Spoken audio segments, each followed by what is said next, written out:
Friends, ನಮಸ್ತೆ ಎಲ್ಲರಿಗೂ. ನಾನು Kanta. Welcome back to my YouTube channel. ನನ್ನ ಎಲ್ಲ ಕತೆ ನಿಮ್ಮ ಜೊತೆ. ಫ್ರೆಂಡ್ಸ್, ಇವತ್ತೊಂದು ಒಳ್ಳೆ ಡ್ರಿಂಕ್ ತೋರಿಸ್ತಾ ಇದ್ದೀನಿ. ಅಂದರೆ ಸಮ್ಮರ್ ಡ್ರಿಂಕ್, ಅಂದರೆ ರಾಗಿ ಅಂಬ್ಲಿ. ಬೇಸಿಗೆಲಂತೂ ಇದು ಏಳು ಮಾಡಿಸಿದ್ದ ಒಂದು ಪಾನೀಯ ಅಂತಲೇ ಹೇಳ್ಬೋದು. ಯಾವ ಕೂಲ್ ಡ್ರಿಂಕ್ಸ್ಗೂ ಕಡಿಮೆ ಇಲ್ಲ ಇದು. ಹಾಗೆ ತುಂಬ ಹೆಲ್ದಿ ಕೂಡ. ಇಟ್ಟಂ ತಿಂದಂ ಬೆಟ್ಟಂ ಕಿತ್ತಿಟ್ಟಂ ಅಂತ ಹೇಳ್ತಾರಲ್ಲ ಗಾದೆ ಮಾತು, ಅದೇ ಥರನೇ ಅಷ್ಟು ಶಕ್ತಿ ರಾಗಿಯಲ್ಲಿದೆ ಅಂತ. ಬನ್ನಿ ಈಗ ರಾಗಿ ಅಂಬ್ಲಿ ಮಾಡೋದು ಹೇಗೆ ಅಂತ ನೋಡೋಣ.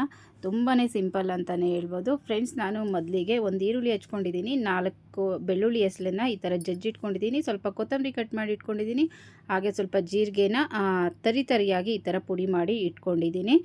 ಹಾಗೆ 2 ಟೇಬಲ್ ಸ್ಪೂನಷ್ಟು ರಾಗಿ ಹಿಟ್ಟನ್ನು ತೊಗೊಂಡಿದ್ದೀನಿ. ಹಾಗೆ ಸ್ವಲ್ಪ ಮೊಸರನ್ನು ತೊಗೊಂಡಿದ್ದೀನಿ. ಎಷ್ಟು ಬೇಕಾದರೂ ತೊಗೊಬೋದು, ಕ್ವಾಂಟಿಟಿ ಅವ್ರವ್ರಿಗೆ ಬಿಟ್ಟಿದ್ದು, ಎಷ್ಟು ಬೇಕೋ ಅಷ್ಟು ತೊಗೊಬೋದು. ಹಾಗೆ ಇಷ್ಟೇ ಹಾಕಬೇಕು ಅಷ್ಟೇ ಹಾಕಬೇಕು ಅಂತ ಏನೂ ಇಲ್ಲ. ಸ್ವಲ್ಪ ನೀರು, ಆ ಮೊಸರು, ಮಜ್ಜಿಗೆ ಅದೆಲ್ಲ ಸ್ವಲ್ಪ ಹೆಚ್ಚು ಕಡಿಮೆ ಆದರೂ ನಡೆಯುತ್ತೆ. ಅಂದರೆ ಮೊಸರು ಇಷ್ಟೇ ಹಾಕಬೇಕು, ನೀರು ಇಷ್ಟೇ ಹಾಕಬೇಕು ಅಂತ ಏನೂ ಇಲ್ಲ. ಉಪ್ಪನ್ನು ಮಾತ್ರ ಟೇಸ್ಟಿಗೆ ಎಷ್ಟು ಬೇಕೋ ಅಷ್ಟು ನೋಡಿಕೊಂಡು ಹಾಕ್ಕೊಬೇಕಾಗುತ್ತೆ. ಮೊದಲಿಗೆ ಅರ್ಧ ಲೀಟ್ರ್ ನೀರನ್ನು ಚೆನ್ನಾಗಿ ಕಾಯಿಸ್ತಾ ಇದ್ದೀನಿ, ಕಾಯಿಸೋಕ್ಕೆ ಇಟ್ಟಿದ್ದೀನಿ. ಆ ನೀರು ಕಾಯೋಷ್ಟರಲ್ಲಿ ಈಗ ಹಿಟ್ಟನ್ನು ಮಿಕ್ಸ್ ಮಾಡಿ ಇಟ್ಕೊಬೇಕು. ಸ್ವಲ್ಪ ನೀರು ಹಾಕಿ ನೋಡಿ, ರಾಗಿ ಹಸಿಟ್ಟನ್ನು ಸ್ವಲ್ಪನೂ ಗಂಟಿಲ್ಲದೆ ಈ ಥರ ಎಲ್ಲ ತಣ್ಣೀರಲ್ಲೇ, ಬಿಸಿ ನೀರಲ್ಲ ತಣ್ಣೀರಲ್ಲೇ ಈ ಥರ ಎಲ್ಲ ಚೆನ್ನಾಗಿ ಮಿಕ್ಸ್ ಮಾಡಿ ಇಡಬೇಕು. ಸ್ವಲ್ಪನೂ ಗಂಟಿಲ್ಲದೆ ಇರೋ ಥರ ಮಿಕ್ಸ್ ಮಾಡಿ ಇಡಬೇಕು. ಮಾಮೂಲಿ ನಾವು ಮುದ್ದೆಗೆ ಹಾಕ್ತೀವಲ್ವ ರಾಗಿ ಹಿಟ್ಟು, ಅದೇ ಏನೇ, ಬೇರೆ ಯಾವುದೂ ಅಲ್ಲ. ನೋಡಿ, ನಾನು ಗಂಟಿಲ್ಲದೆ ಎಲ್ಲನೂ ಮಿಕ್ಸ್ ಮಾಡಿ ಇಟ್ಟಿದ್ದೀನಿ. ಈಗ ನೀರೆಲ್ಲ ಚೆನ್ನಾಗಿ ಮರಳ್ತಾ ಇದೆ ನೋಡಿ, ಚೆನ್ನಾಗಿ ಕಾದಿದೆ. ಈಗ ಮರಳ್ತಾ ಇರೋ ನೀರಿಗೆ ಈ ಕಾಯಿಸಿಟ್ಟಿರೋ ರಾಗಿ ಹಿಟ್ಟನ್ನು ಹಾಕಿ ಮಿಕ್ಸ್ ಮಾಡಬೇಕು. ಇಮಿಡಿಯೇಟಾಗಿ ಸ್ವಲ್ಪ ಕುದಿ ಬರೋವರೆಗೂ ಮಿಕ್ಸ್ ಮಾಡ್ತಾನೆ ಇರಬೇಕು. ಇಲ್ಲಾಂದರೆ ಅದು ಗಂಟು ಆಗಿಬಿಡುತ್ತೆ. ಕುದಿ ಬರೋವರೆಗೂ ಈ ಥರ ಮಿಕ್ಸ್ ಮಾಡಿಬಿಟ್ಟು ಆಮೇಲೆ ಲೋ ಫ್ಲೇಮ್ ಇಟ್ಕೊಂಡು ಸ್ವಲ್ಪ ಹೊತ್ತು ಚೆನ್ನಾಗಿ ಬೇಯಿಸ್ಕೊಬೇಕಾಗುತ್ತೆ. ಆ ರಾಗಿ ಎಲ್ಲ ಚೆನ್ನಾಗಿ ಗಮ್ ಅನ್ನೋವರೆಗೂ ಎಲ್ಲ ಕುದಿಸ್ಕೊಬೇಕು. ಒಂದು 2-3 ಕುದಿ ಬರೋವರೆಗೂ ಕುದಿಸ್ಕೊಬೇಕಾಗುತ್ತೆ. ನೋಡಿ, ಚೆನ್ನಾಗಿ ಕುದೀತಾ ಇದೆ. ಅದು ಹಸಿ ಸ್ಮೆಲ್ಲು, ಸ್ಮೆಲ್ ಇರಬಾರ್ದು, ಅಲ್ಲಿವರೆಗೂ ಚೆನ್ನಾಗಿ ಕುದಿಸ್ಕೊಬೇಕು. ಆವಾಗಲೇ ಟೇಸ್ಟ್ ಚೆನ್ನಾಗಿರೋದು. ಸರಿಯಾಗಿ ಕುದಿಸಿಲ್ಲ ಅಂದರೂ ಟೇಸ್ಟ್ ಇರೋಲ್ಲ. ಇದೊಂದು ಇಂಪಾರ್ಟೆಂಟ್ ಪಾಯಿಂಟ್ ಅಂತಲೇ ಹೇಳ್ಬೋದು. ಯಾಕೆ ಅಂದರೆ ಅದು ಹಸಿ ಸ್ಮೆಲ್ ಇದ್ದರೆ ಚೆನ್ನಾಗಿರಲ್ಲ, ಹಾಗೆ ಟೇಸ್ಟು ಕೂಡ ಇರಲ್ಲ. ರಾಗಿ ಹಿಟ್ಟನ್ನು ನೀರಲ್ಲಿ ಚೆನ್ನಾಗಿ ಈ ಥರ ಒಂದು 2-3 ಉಕ್ಕು ಬರೋವರೆಗೂ ಅಂತೀವಲ್ವ, ಅಲ್ಲಿವರೆಗೂ ಚೆನ್ನಾಗಿ ಕುದಿಸ್ಕೊಬೇಕು. ನೋಡಿ, ಚೆನ್ನಾಗಿ ಕುದೀತಾ ಇದೆ.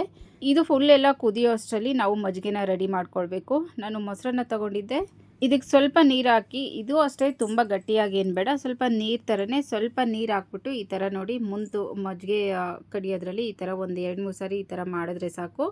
ಬೆಣ್ಣೆ ಬರೋವರೆಗೂ ಏನೂ ತಿರುವ ಅವಶ್ಯಕತೆ ಇಲ್ಲ, ಅಂದರೆ ಅದು ಮಜ್ಜಿಗೆನ ಕಡಿಯೋ ಅವಶ್ಯಕತೆ ಇಲ್ಲ. ಸ್ವಲ್ಪ ಅದೆಲ್ಲ ಮೊಸರೆಲ್ಲ ಸ್ವಲ್ಪ ಗಟ್ಟಿ ಇರುತ್ತಲ್ವ, ಅದೆಲ್ಲ ಉಂಡೆ ಎಲ್ಲ ಕರಗಿ ಈ ಥರ ಆದರೆ ಸಾಕು, ನೀರು ಥರ ಆದರೆ ಸಾಕು. ನೋಡಿ, ಮಜ್ಜಿಗೆನೂ ರೆಡಿ ಆಯಿತು. ಈಗ ರಾಗಿ ಅಂಬ್ಲಿನೂ ರೆಡಿ ಆಯಿತು. ಇದನ್ನೆಲ್ಲ ಬೇಯಿಸಿದ್ದಾಯಿತು. ಈಗ ತಣ್ಣಗೆ ಆಗೋವರೆಗೂ ಬಿಡಬೇಕು. ಇದು ಫುಲ್ ಆರಬೇಕು. ಸ್ವಲ್ಪನೂ ಬಿಸಿ ಇರಬಾರ್ದು, ಅಲ್ಲಿವರೆಗೂ ಇದನ್ನು ಆರೋಕ್ಕೆ ಇಡಬೇಕು. 10 ನಿಮಿಷ ಆರೋಕ್ಕೆ ಬಿಟ್ಟಿದೆ. ನೋಡಿ, ಈಗ ಆರಿದೆ. ಈಗ ಟೇಸ್ಟ್ಗೆ ಎಷ್ಟು ಬೇಕೋ ಅಷ್ಟು ಉಪ್ಪು ಹಾಕ್ತಾಯಿದ್ದೀನಿ.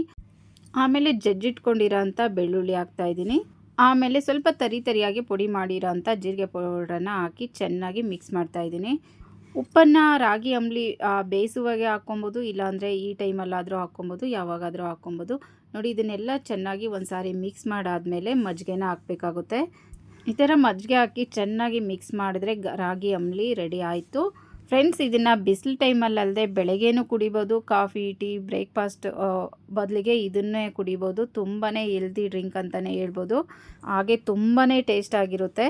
ಒಂದು ಸಾರಿ ಈ ಥರ ಮಾಡ್ಕೊಂಡು ಕುಡಿದು ನೋಡಿ. ಕಾಫಿ, ಟೀ ಬೆಳಗಿನ ಬ್ರೇಕ್ಫಾಸ್ಟ್ ಬದಲು ಇದನ್ನೇ ಒಂದು ಲೋಟ ಕುಡಿದ್ರೆ ಸಾಕು ಅಂತ ಅನಿಸ್ತಾ ಇರುತ್ತೆ. ಇದರ ಟೇಸ್ಟ್ ಅಷ್ಟೊಂದು ತುಂಬಾ ಚೆನ್ನಾಗಿರುತ್ತೆ.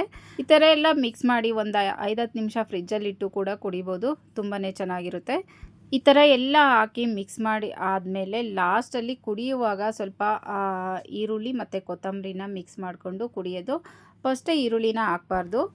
ಈರುಳ್ಳಿನ ಹಾಕಿಟ್ಬಿಟ್ರೆ ಆ ಸ್ಮೆಲ್ಲೆಲ್ಲ ಒಂಥರ ಅಷ್ಟೊಂದು ಇಷ್ಟ ಆಗಲ್ಲ, ಆ ಸ್ಮೆಲ್ಲು. ಅದಕ್ಕೆ ಇದನ್ನು ಕುಡಿಯುವಾಗಲೇ ಈರುಳ್ಳಿ ಸ್ವಲ್ಪ ಕೊತ್ತಂಬರಿ ಹಾಕ್ಕೊಂಡು ಕುಡಿದ್ರೆ ತುಂಬಾ ಚೆನ್ನಾಗಿರುತ್ತೆ. ಫ್ರೆಂಡ್ಸ್, ಇದು ರಾಗಿ ಅಂಬ್ಲಿ ಮಾಡೋದಕ್ಕೆ ತುಂಬ ಖರ್ಚೇನಾಗಲ್ಲ. ಮಾಮೂಲಿ ಮನೇಲಿ ಎಲ್ಲ ಇಂಗ್ರೀಡಿಯೆಂಟ್ಸು ಇದ್ದೇ ಇರುತ್ತೆ. ಯಾವ ಟೈಮಲ್ಲಿ ಬೇಕಿದ್ರೂ ಮಾಡ್ಕೊಂಡು ಕುಡಿಬೋದು. ಬೇಸಿಗೆಯಲ್ಲಿ ಕುಡಿಯೋದ್ರಿಂದ ದೇಹ ತಂಪಾಗಿರುತ್ತೆ. ರೆಡಿ ಆಯಿತು ರಾಗಿ ಅಂಬ್ಲಿ. ಫ್ರೆಂಡ್ಸ್, ಈ ರಾಗಿ ಅಂಬ್ಲಿನ ಯಾರೆಲ್ಲ ಮಾಡಿಲ್ವೋ ಅವರು ಒಂದು ಸಾರಿ ಮನೇಲಿ ಟ್ರೈ ಮಾಡಿ ಅಂತ ಹೇಳ್ತಾ ಇವತ್ತು. ಹಾಗೆ ಈ ರಾಗಿ ಅಂಬ್ಲಿ ರೆಸಿಪಿ ನಿಮ್ಗೆ ಏನಾದರೂ ಇಷ್ಟ ಆದರೆ ಪ್ಲೀಸ್ ಒಂದು ಲೈಕ್ ಮಾಡಿ. ಹಾಗೆ ಯಾರೆಲ್ಲ ನೋಡ್ತಿದ್ದೀರೋ ದಯವಿಟ್ಟು ಸಬ್ಸ್ಕ್ರೈಬ್ ಮಾಡ್ಕೊಂಡು ಸಪೋರ್ಟ್ ಮಾಡಿ ಅಂತ ಕೇಳ್ತಾ ಇವತ್ತಿನ ವಿಡಿಯೋನ ಮುಗಿಸ್ತಾ ಇದ್ದೀನಿ. ಮತ್ತೊಂದು ವಿಡಿಯೋ ಜೊತೆ ಸಿಗೋಣ ಅಂತ ಹೇಳ್ತಾ ಥ್ಯಾಂಕ್ಸ್ ಫಾರ್ ವಾಚಿಂಗ್.